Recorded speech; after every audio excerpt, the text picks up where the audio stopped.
جاب سؤال قاطع وصريح، أكل بالليل بيتخن؟ لا خالص، اكل بالليل زي اكل الظهر زي اكل الصبح.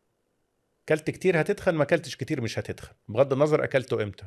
اكلت اكتر ما بتحرق هتتخن، اقل ما بتحرق مش هتتخن. طيب يا دكتور، ما احنا أكل بالليل ده احنا بعديه بننام.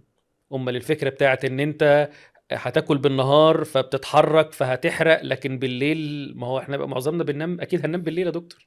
دي فكرتها لطيفة جدا، جت من ان هو لاحظوا ايه، لاحظوا انه الناس الرفيعة دي بتشتغل اعمال يدوية. تمام، فتصحى الصبح قبل ما تنزل الشغل، تفطر وتاكل كويس وتروح الشغل، ترجع بالليل تنام بدري عشان تصحى بدري عشان تروح الشغل. دول ما بيتخنوش لانهم بيبقوا شغالين بحركة عضلية كبيرة.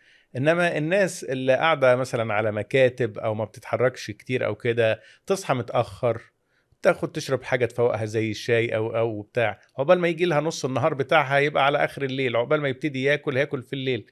طبعا الناس دي عشان ما بتتحركش اصلا فهي مليانه، فارتبط في مخ الناس عامه انه اللي مليان ده هو اللي بياكل بالليل، والرفيع ده هو اللي بياكل الصبح.